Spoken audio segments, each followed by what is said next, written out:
Pernahkah kamu membeli sebuah produk dan bertanya-tanya, bagaimana sih harga itu ditentukan? Dari mana asalnya angka di label ini? Di balik setiap produk yang kamu gunakan, ada proses panjang yang terjadi di perusahaan manufaktur, mulai dari bahan baku, tenaga kerja, hingga biaya produksi lainnya. Semuanya dihitung untuk menghasilkan produk tersebut. Semua biaya yang terkait dengan produksi barang ini dikenal sebagai harga pokok penjualan atau HPP. Tapi, apa sih HPP itu? Harga pokok penjualan atau Cost of Goods Sold adalah total biaya yang dikeluarkan oleh perusahaan untuk memproduksi atau membeli barang dagang yang dijual selama suatu periode tertentu. HPP penting untuk menentukan laba kotor dan mengukur efisiensi operasional bisnis. Lalu, apakah HPP dengan harga jual sama? Beda dong. HPP adalah jumlah pengeluaran dan beban secara langsung atau tidak langsung yang dikeluarkan untuk memproduksi barang atau jasa yang dijual ke konsumen. Sedangkan harga jual adalah harga yang dibebankan ke konsumen untuk mendapatkan barang atau jasa yang dijual perusahaan. Nah, apa sih perbedaan HPP dengan harga jual? Perbedaan utamanya ialah jika HPP hanya mengandung komponen pengeluaran untuk produksi barang atau jasa yang dijual, sedangkan harga jual sudah termasuk biaya produksi, operasional atau non-produksi, laba perusahaan, dan juga lainnya. Jadi, tujuan HPP menurut Profesor Dr. Haji J. van der Schroef dalam J. Sudarsono berpendapat bahwa harga pokok penjualan mempunyai manfaat dan tujuan sebagai berikut. 1.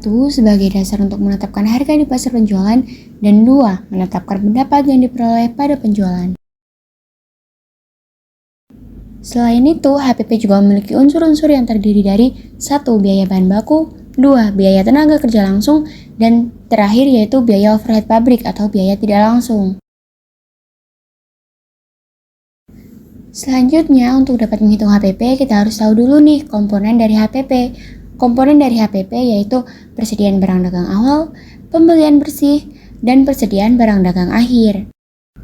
Selain itu, ada beberapa komponen yang tidak dihitung dari HPP, yaitu semua biaya non-operasional yang tidak berkaitan dengan proses produksi tidak masuk dalam HPP.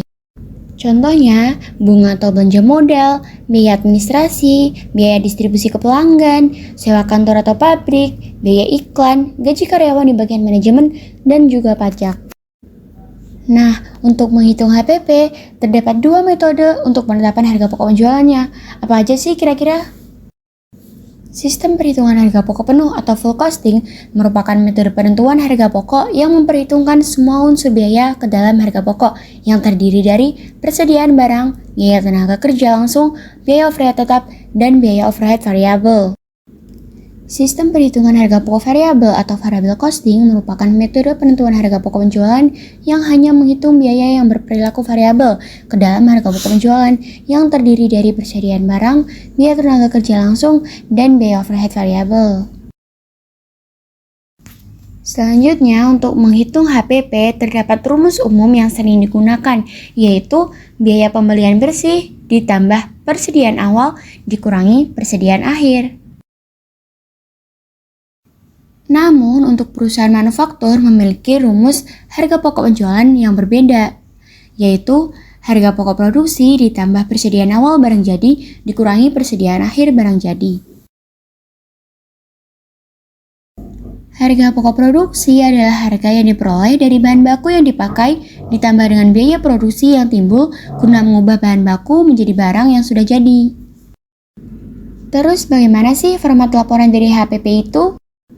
Jadi, sesuai dengan rumus umum harga pokok penjualan, terdapat 3 komponen, yaitu persediaan awal barang dagang, ditambah biaya pembelian bersih, dikurangi persediaan akhir barang dagang.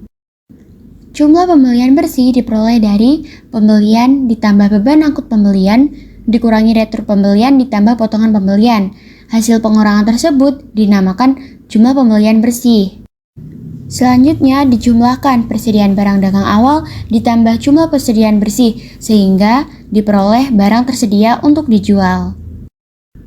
Selanjutnya, barang tersedia untuk dijual dikurangi persediaan barang dagang akhir, diperolehlah harga pokok penjualan. Nah, lantas bagaimana perhitungan dari HPP tersebut? Berikut ada contohnya.